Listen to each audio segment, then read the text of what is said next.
নগা দুৰ্বৃত্তৰ বাবে ধ্বংস হৈছে চাহ বাগিচা। প্ৰতিবাদ বাগিচাৰ শ্ৰমিকৰ।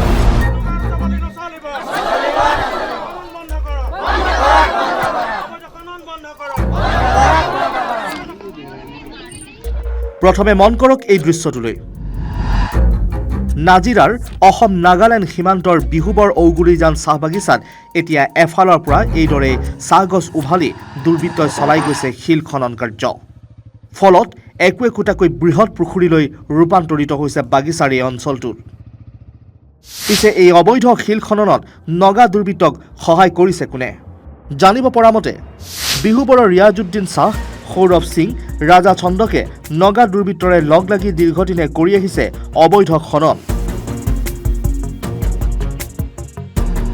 অবৈধ খননৰ ফলত এগৰাকী মহিলাৰো মৃত্যু হৈছে। অৱশেষত উপায়ন্তৰ হৈ ঔগুৰিজান চাহ বাগিচাৰ চাহ শ্ৰমিকসকলে অনিৰ্দিষ্টকালীন পথ অৱৰোধ কাৰ্যসূচী ৰূপায়ণ কৰে।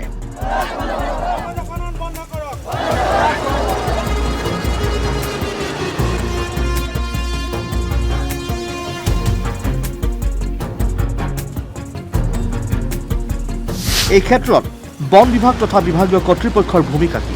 শুনক স্থানীয় লোকৰ মন্তব্য।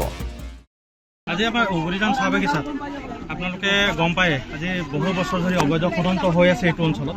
কিন্তু আমি যোৱা কালি নিশা আমি গম পাইছোঁ ইয়াত বিহুবৰৰে স্থানীয় কেইজনমান দুষ্কৃতিকাৰীয়ে নগা দুৰ্বৃত্তৰ লগত লগ হৈ পিনে আমাৰ এই ঔগুৰিজান বাগিচাখনত খনন কাৰ্য কৰিছে আৰু তেওঁলোকে বাগিচাৰ চাহ গছ উঘালি তাত তেওঁলোকে শিল খনন কৰি আছে।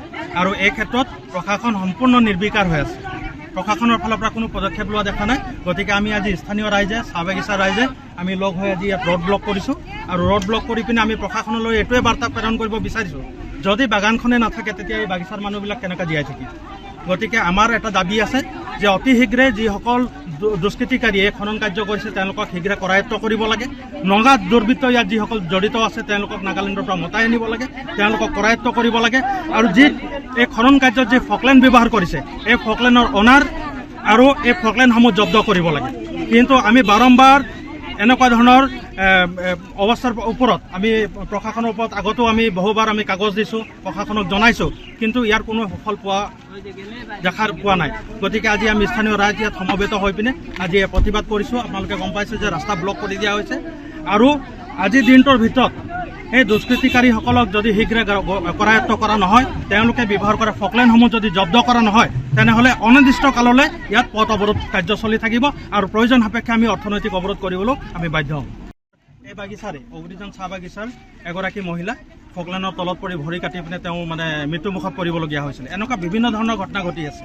গতিকে আমি প্ৰশাসনক আমি এইটো বিনম্ৰ অনুৰোধ জনাইছোঁ যে শেষবাৰৰ কাৰণে এইটোৱে যাতে শেষবাৰৰ কাৰণে হয়, ইয়াৰ এটা বিহিত ব্যৱস্থা লওক আৰু দুষ্কৃতিকাৰীক শীঘ্ৰে কৰায়ত্ব কৰি তেওঁলোকক এটা উচিত শাস্তি দিয়াৰ ব্যৱস্থা কৰক। বিগত সময়ত সীমান্ত অঞ্চলটোত এটা আউটপোষ্ট নিৰ্মাণ কৰিবলৈ লৈছিল যদিও নগা দুৰ্বৃত্তই অসম প্ৰশাসনক দাবী ধমকি দি উভতাই পঠিওৱাৰ লগতে উক্ত অঞ্চলটো নগাৰ ভূমিহে বুলি দাবী কৰে।